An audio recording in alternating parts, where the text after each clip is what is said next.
আমাদের প্রায়োরিটি লিস্টে অনেক কিছু আছে, আমরা কি চাই অনেক কিছু আছে, কিন্তু প্রায়োরিটির মধ্যে 1 নম্বরে কিন্তু হচ্ছে যে আমার বাবার নাম আমাদের ক্লিয়ার করতে হবে।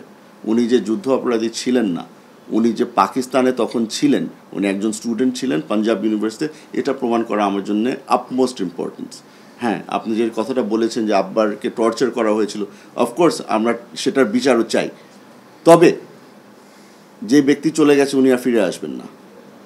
যেটা রেখে গেছে আমাদের জন্য ওটা হচ্ছে ওনার নাম, ওই নামটাকে আমাদের ক্লিয়ার করতে হবে। যারা যারা বহাল তবিয়তে আছে তারাও জেনে নেক যে বাংলাদেশে এমন একটা সরকার বর্তমানে আছে, আর ইনশাল্লাহ সামনে একটা সরকার আসবে যারা বিচার করবে। এরা কেউই পার পেয়ে যাবে না, কারণ আমার বাবা খালি একা না, অনেককে এইভাবে করে টর্চার করা হয়েছে। তারা হয়তো আমার বাবার মতো প্রমিনেন্ট পলিটিশিয়ান ছিল না, কিন্তু অনেক ব্যক্তিরা আছে যারা এখন ঠিকমতো হাঁটতে পারে না, ঠিকমতো ঘুমাতে পারে না, ভয়ে থাকে যে আমার উপর দিয়ে কী টর্চার গিয়েছে। ওই ভিক্টিমের মধ্যে আমার নামও আছে। সব কিছুরই বিচার হবে ইনশাল্লাহ।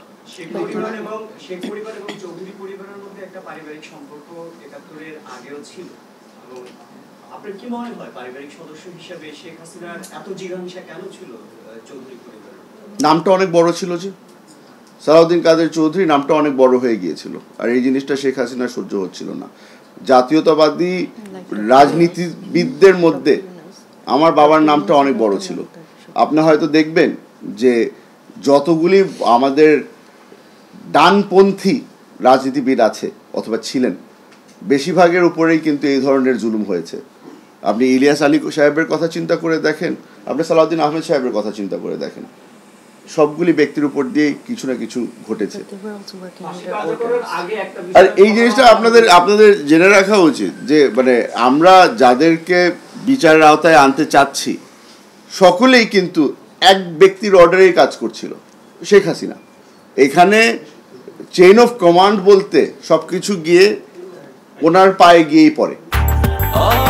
ব্রেকফাস্ট, টিফিন কিংবা স্ন্যাক টাইমে মজাদার আয়োজন মানে অল টাইম ব্রেড। তো আমাদের সবার ইচ্ছা, আমাদের সবার বিশ্বাস যে একদিন না একদিন শেখ হাসিনার বিচার হবে।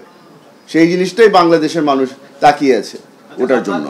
আপনার পরিবারের অনেক স্বজন তখন সরকারি ছিল অনেক বড় বড় জায়গায়, তাদের ভূমিকাটা আসলে 2015 সালে যখন আপনার বাবাকে ফাঁসি দেওয়া হয়, তখন তাদের ভূমিকাটা আসলে কি ছিল আপনাদের সাথে? আমি একটু সংশোধন করে দিই। আমার বাবার অনেক আত্মীয় আওয়ামী লীগ সরকারেও ছিল, আমার মায়ের অনেক আত্মীয় বর্তমান সরকারেও আছে। আমার পরিবার অনেক বড়, কোনো সরকার পার পায় নাই যেখানে আমার পরিবারের সদস্য নেই। আমরা কোনো সময় কারো কাছে ভিক্ষা চাইতে যাইনি। আমরা সবসময় গিয়ে বলেছিলাম যেটা ন্যায় সেটার পক্ষে যেন তারা দাঁড়ায়।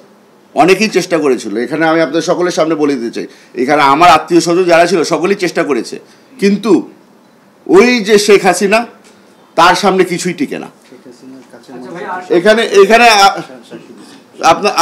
আপনার বর্তমান যে কাঠগড়ায় দাঁড়ানোর কথা শেখ হাসিনা, তার আশেপাশের ব্যক্তিরাও কিন্তু আমার বাবার জন্য গিয়ে সাক্ষী দিয়ে এসেছিল। তাদেরও হয় পরের দিকে দরজা বন্ধ হয়ে গেল, তাদেরকেও হেনস্থা করা হলো। তো এই জিনিসটা কিন্তু আপনাদের মাথায় রাখতে হবে যে কার সাথে আপনারা ডিল করছিলেন। তখন এখানে আপনারা সাংবাদিকরা যারা আছেন, আজকে আপনারা সকলে এখানে আসতে পেরেছেন, ওই সময় যদি আপনারা এখানে আসতেন, বাইর হওয়ার সাথে সাথে হয়তো বা ডিজিএফআই আপনাদেরকে তুলে নিয়ে যেত। ওই ধরনের সিচুয়েশনে আমরা ছিলাম। বাংলাদেশ অনেকটাই পরিবর্তন হয়েছে। আশা করছি যে এখন আমরা একটা সুযোগ পেয়েছি ন্যায় বিচার পাওয়ার জন্য।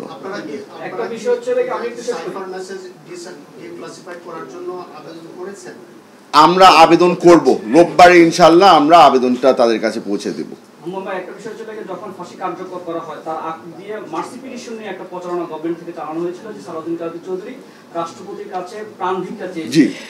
আপনি ফাঁসি কার্যকরের আগ দিয়ে পারিবারিকভাবে আপনারা সবাই দেখা করেছিলেন, কি কথা হয়েছিল সালাউদ্দিন কাদের চৌধুরীর সাথে? আমি আমার বাবাকে জিজ্ঞেস করেছিলাম, এটা আমি ওনাকে সরাসরি জিজ্ঞেস করেছিলাম যে আব্বা তুমি কি কোনো মার্সি পিটিশন ফাইল করেছো নাকি না। তো আমার বাবা, এটা সকলেই জানে, আপনি আবারও জিজ্ঞেস করেছেন, আবার বলি, আমার বাবা বলছে 6 ফুট 2 ইঞ্চি লম্বা মানুষ, মাথা কারোর সামনে নিচু হবে না। আমি আল্লাহর কাছে যাচ্ছি গিয়ে, আমি আল্লাহর কাছে গিয়ে আমি বিচার চাবো। তো এখানে মার্সি পিটিশনের বিষয় তো আসেই না। যেই কাগজটা হয়তো আপনারা আমার হাতে দেখেছিলেন, ওটা একটা রিট্রায়ালের পিটিশন আমি নিয়ে গিয়েছিলাম রাষ্ট্রপতির কাছে। রাষ্ট্রপতি সাহেব তখন আমার সাথে দেখা করেনি, উনিও লজ্জায় ছিল।